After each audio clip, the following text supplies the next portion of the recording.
Yes, sir. So Kyrie's back, man. Made his return last week, and of course, there's going to be mixed relations. There's going to be mixed reactions when it comes to the media. You're going to have people that support it. You're going to have people that are against it, like Charles Barkley, who's not too fond of the situation and whatnot.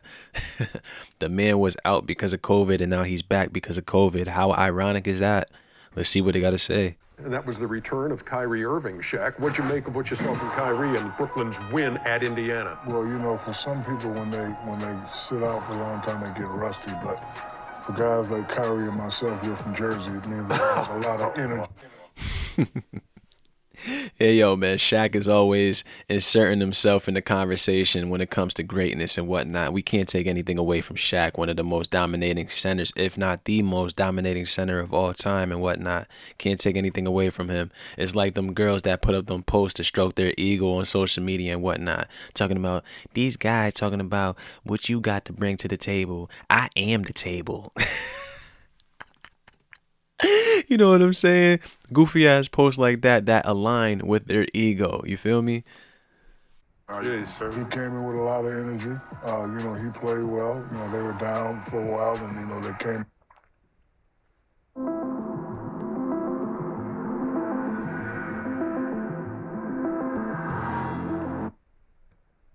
came back.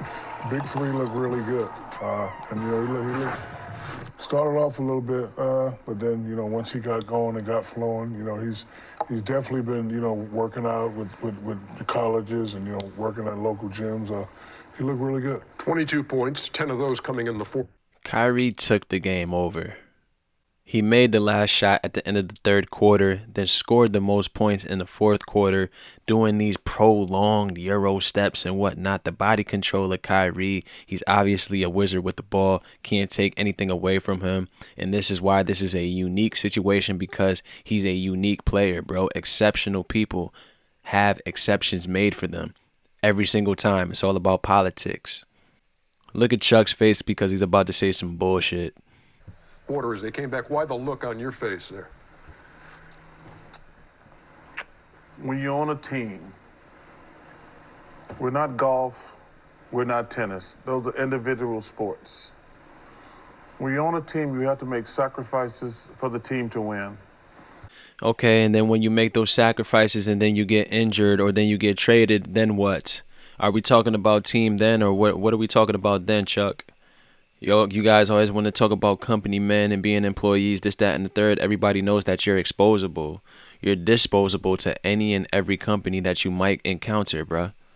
But when we want to talk about this unique situation when it comes to Kyrie, bro, he's not a regular Joe when it comes to the NBA, man.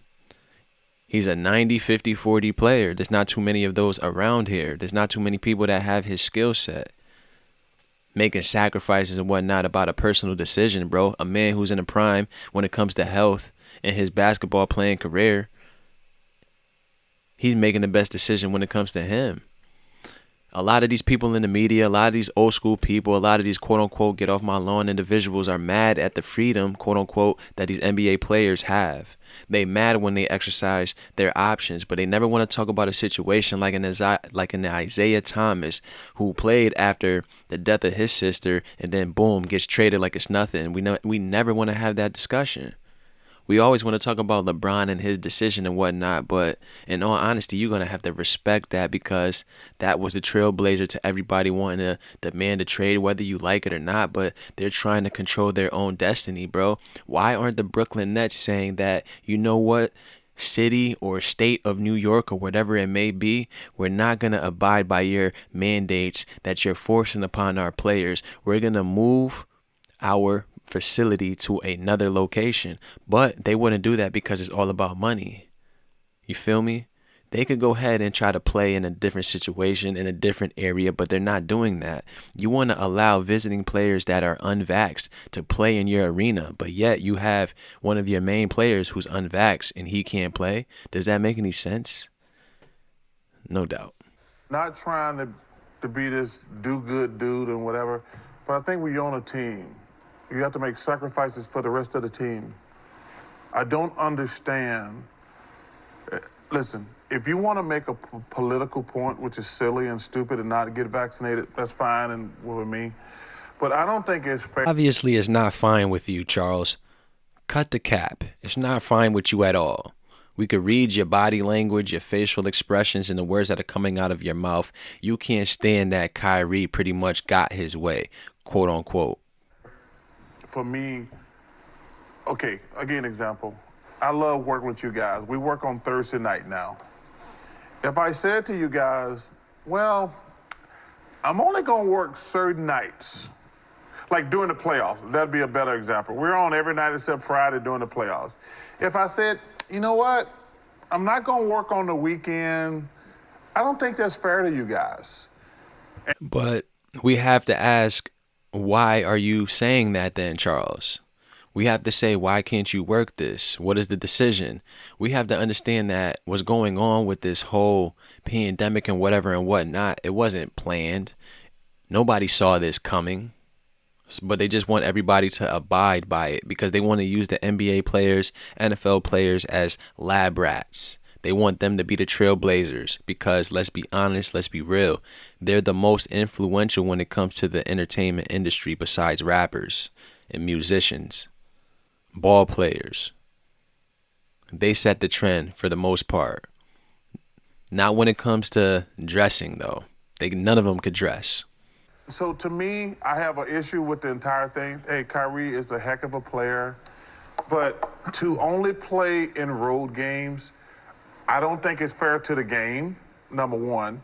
I don't think it's fair to the game, but I think more importantly... Do you think it's fair to basically enforce a mandate on the players when it comes to their body and their decision and their preference? You think that's fair, though, Chuck? You don't think it's fair that Kyrie can exercise his right to do what he wants with his body? He feels like he doesn't have to. We don't want to talk about that. We don't want to talk about Brooklyn decides to hold him instead of trading him. We don't want to talk about that. We don't want to talk about all of these other options. It's all about personal feelings when it comes to politics and whatnot. So many people want to talk about politics, anti this, pro that, lost in this rabbit hole because they have nothing else to worry about. This is obviously personal feelings, bro. If Charles was to say that, you know what, I want to work like this, then the NBA crew, the TNT crew, would possibly be coming up with who they can replace Charles with. Regardless of how funny Charles and Shaq are sometimes, you don't think that Shaq could be funny with somebody else? Let's be honest. When we want to compare Kyrie, the ball player, to Charles Barkley, the analyst, there is no comparison at all because Charles can get replaced. We don't really give a damn about what he has to say. Be honest. I don't think it's fair to the team. Well, I would agree if it was a different scenario. I think the vaccination is more than a political stance at times, too. It is it's a personal choice. It's a personal choice. And it's not... It's so personal, but yet they're making it a public issue. You got Stephen A. ranting about it, but yet he's quiet now. Where is he at? Talking about vaccine this, booster that, but yet he's on First Take recording from home because he tested positive. We're not talking about how Kyrie was out because of COVID and now he's back because of COVID. Everybody on his team is vaccinated, right? So how the hell is there a breakout in the Brooklyn locker room when everybody's vaccinated? Why aren't we talking about this? And then on the flip side, why aren't we talking about how Kyrie, who has some issues with injuries and whatnot, this is going to be the most healthy that he has ever been months into a season? We're not talking about that. Let's say that Kyrie was there playing home and away. Do we not think that he's more at risk for an injury? We're not throwing that in his direction and whatnot, but let's just think about these things, bro. That I won't show up. It's the state of New York saying that you can't show up. So if the state of New York said, hey, you can play, I'm sure he would play. State of New York basically said that no player is coming here unvaccinated, then it would be a different issue. But they're allowing players from visiting teams who are unvaccinated to come to the Brooklyn arena and play a game and go about their business. So it just doesn't make any sense at all. So that's the only difference It's not a saying, I'm just going to not show up because I don't want to be here.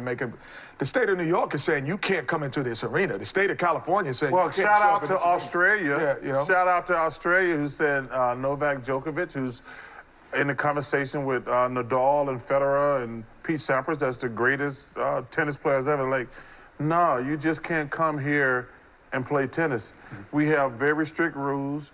They have probably the lowest COVID-related stuff in the world. They're like, no, you just can't come here for 2 weeks and win millions of dollars playing tennis.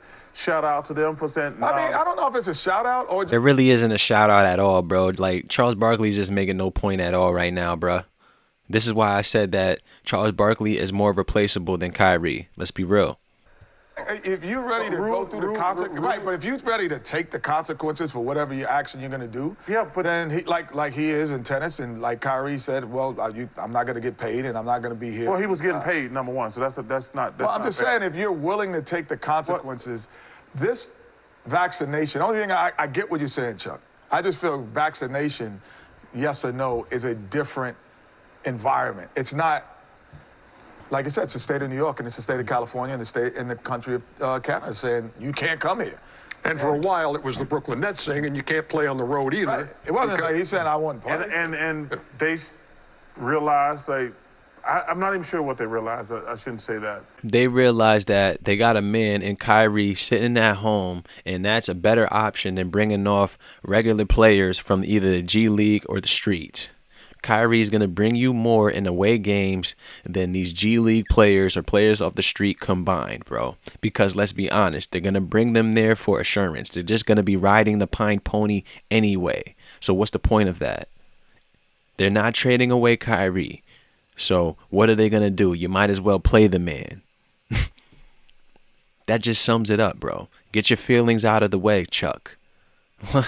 Like I said, bro, you could go down the list and think of players that are just like Chuck, that are goofy, that'll just say whatever they want. A quick example would be Steven Jackson.